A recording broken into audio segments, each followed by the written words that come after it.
Right Neelima Veligonda project గత ప్రభుత్వ హయాంలో చాలా ప్రతిష్టాత్మకంగా తీసుకున్నారు. దాదాపుగా 1400 కోట్ల రూపాయలు దానిపైన ఖర్చు చేసిన పరిస్థితి. వైసీపీ అధికారంలోకి వచ్చిన తర్వాత దానిపైన ఖర్చు చేసిన 900 కోట్లు మాత్రమే. సో ఇప్పుడు ఇంకా ఆ ప్రాజెక్టు పూర్తి కావడానికి 3 సంవత్సరాలు ఇంకా పడుతుంది. కానీ ఉత్తుత్తిగా అంటే ఇప్పటికిప్పుడు ఎన్నికల్లో లబ్ధి పొందడానికి ప్రజల ముందు ఏదో చేస్తున్నామని చూపించడానికి వైసీపీ ప్రభుత్వం చూస్తున్నటువంటి పరిస్థితి. ఇప్పుడు హడావిడిగా ఈరోజు ఇనాగ్రేషన్ చేసే ప్రయత్నం చేస్తున్నారు. చుట్టుపక్కల ఎక్కడ కూడా వాటర్ కూడా లేవు. దాదాపుగా ఇంకా 3 సంవత్సరాలు పడుతుంది అది పూర్తి కావడానికి. రైట్, మనం చూసాం కుప్పానికి నీళ్లు నేనే ఇస్తున్నానని చెప్పేసి ఒక ఉత్తుతి గేట్ పెట్టి ఒక సినిమా సెట్టింగ్ అయితే ఏర్పాటు చేశారు. ఈ వీడియో సోషల్ మీడియాలో తెగ వైరల్ అయింది. అండ్ దీనికి సంబంధించి ఇప్పుడు కూడా మళ్ళీ సినిమా సెట్టింగే ఉంటుంది. ఎన్నికల ముందు మేము ఇంకా ఎన్ని సినిమా సెట్టింగ్లు చూడాలి అని చెప్పి ప్రజలు పెదవి విరుస్తున్న పరిస్థితి అయితే కనిపిస్తుంది. చూద్దాం. మనం ప్రజలకు లబ్ధి చేకూరడం కన్నా రాజకీయ ప్రయోజనాలకి అత్యంత ప్రాధాన్యం ఇచ్చే సీఎం జగన్ ఎన్నికల వేళ మరో పాచిక విసిరారు. అసంపూర్తిగా ఉన్న వెలుగొండ ప్రాజెక్టును పూర్తి చేసేందుకు మరో 3 ఏళ్ల సమయం పట్టే అవకాశం ఉన్నప్పటికీ ఇవాళ ప్రారంభించేందుకు సిద్ధమయ్యారు. ప్రస్తుతం ప్రాజెక్టులోకి నీరిచ్చే అవకాశం ఏమాత్రం లేదు. కీలకమైన నిర్వాసితుల తరలింపులో ఏమాత్రం కదలిక లేదు. అయినా 2 సొరంగాలను జాతికి అంకితం పేరుతో శిలాఫలకాన్ని జగన్ ఆవిష్కరించి ప్రజలను మోసం చేసేందుకు సిద్ధమయ్యారు.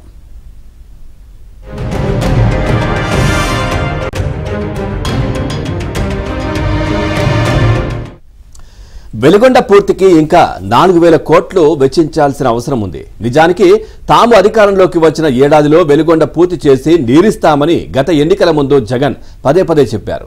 తీరా అధికారంలోకి వచ్చి 5 ఏళ్లు కావస్తున్నా దానిని పూర్తి చేయలేకపోయారు. అంతేకాక సుమారు 5000 కోట్లు అవసరమున్నా ఈ ప్రాజెక్టు కోసం ఈ 5 ఏళ్లలో కేవలం 978 కోట్లను మాత్రమే ఖర్చు పెట్టారు. కీలకమైన పలు పనులు గత టీడీపీ కాలంలోనే కొలిక్కి రాగా ఈ 5 ఏళ్లు ఒట్టి మాటలకే వైసీపీ ప్రభుత్వం పరిమితమైందన్న విమర్శలు సర్వత్రా వినిపిస్తున్నాయి.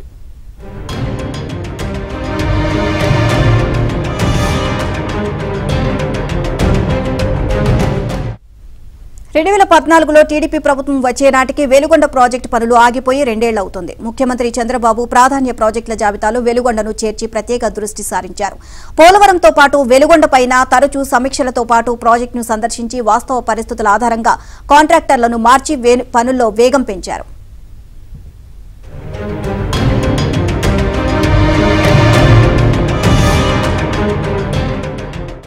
2014 నాటికి 11 కిలోమీటర్లు మాత్రమే తొలి సొరంగం పూర్తి కాగా తర్వాత 5 ఏళ్ల కాలంలో దాదాపు 17.50 కిలోమీటర్లు తవ్వడంతో పాటు అత్యంత క్లిష్టమైన హెడ్ రెగ్యులేటరీ పనులు మొదలు అయ్యాయి. ఇక రెండో టన్నెల్ దాదాపు 3 కిలోమీటర్లు తవ్వారు. నిర్వాసితులకు పరిహారం, పునరావాస ప్యాకేజీలపై విస్తృత కసరత్తు చేశారు. 2014-19 మధ్య వెలుగొండపై దాదాపు 1450 కోట్లు ఖర్చు చేశారు.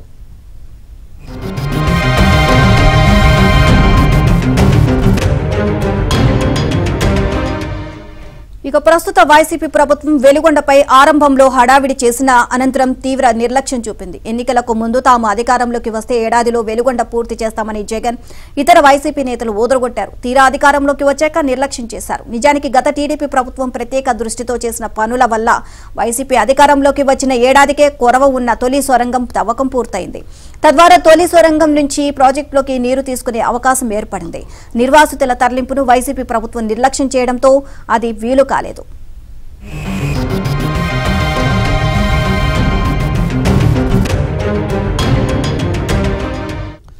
ఇప్పటి వరకు ఉన్న లెక్కల ప్రకారం వెలుగొండ ప్రాజెక్టు కోసం 8043 కోట్లు కేటాయించగా దాదాపు 5974 కోట్లు వెచ్చించారు.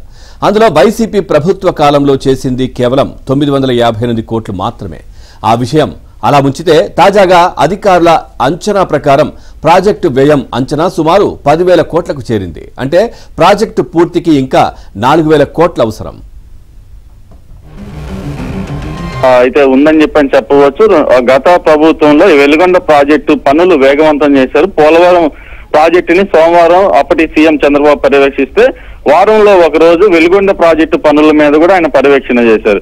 ఈ నేపథ్యంలో గత టీడీపీ ప్రభుత్వంలో 80%కు పైగా వెలుగొండ ప్రాజెక్టు పనులు ఏదైతే సొరంగ మార్గం పనులు జరిగాయని చెప్పవచ్చు. మొదటి సొరంగం పనులు పూర్తి చేయడంతో పాటు గత ప్రభుత్వంలో హెడ్ రెగ్యులేటర్ ని కూడా అమర్చారు. కానీ గత ఏదైతే 2019 ఎన్నికల సమయంలో అధికారంలోకి వచ్చిన మొదటి ఏడాదిలోనే వెలుగొండ ప్రాజెక్టు నుంచి నీళ్లు ఇస్తామంటూ సీఎం జగన్ అప్పటి ఎన్నికల ప్రచారంగా నిర్వహించారు. అయితే సీఎం జగన్ ఏదైతే వైసీపీ అధికారంలోకి వచ్చిన తర్వాత వెలుగొండ ప్రాజెక్టు నిర్మాణాన్ని మాత్రం పట్టించుకోలేదని చెప్పవచ్చు. ఏదైతే ప్రస్తుతం ఏదైతే ఈ రోజు వెలుగొండ ప్రాజెక్టు నిర్మాణం పూర్తి చేశామంటూ పైలాన్ ఆవిష్కరించేందుకు ఈ రోజు సీఎం జగన్ మరికొద్దిసేపట్లో రాబోతున్నారు. అయితే వెలుగొండ ప్రాజెక్టు నిర్మాణం పూర్తి కాకుండానే జగన్ ఏదైతే పైలాన్ ఆవిష్కరించి జాతికి అంకితం చేస్తానని చెప్తున్న ఈ మాటల్ని స్థానికంగా ఉన్న ప్రజలంతా కూడా తీవ్రంగా వ్యతిరేకిస్తున్నారు. ఇటు వెలుగొండ ప్రాజెక్టు రెండో సొరంగం పనులు ఇంకా పూర్తి కాలేదు, లైనింగ్ నిర్వహణ చేయాల్సి ఉంది. దీంతో పాటు ఇటు ఏదైతే పునరావాస కాలనీల్లో నష్టపరిహారం అందించాల్సి ఉంది. దాదాపు 7,500 కుటుంబాలు పునరావాస ప్యాకేజీల కోసం ఎదురు చూస్తూనే ఉన్నాయి. వీటన్నింటిని కూడా పట్టించుకోలేదు. మరోవైపు ప్రాజెక్టు కాలువల నిర్మాణం కూడా జరగలేదు. ఇటువంటి పరిస్థితుల్లో వెలుగొండ ప్రాజెక్టు అసంతృప్తిగానే నిర్మాణ పనులు పూర్తి కాకుండానే ఇటు జగన్ ఈ రోజు వెలుగొండ ప్రాజెక్ట్ ని పైలాన్ ఆవిష్కరించడం పెద్ద ఎత్తున విమర్శలు వెల్లువెత్తున్నాయి. Pavan. Right, thank you Venkatrao, thanks for the updates.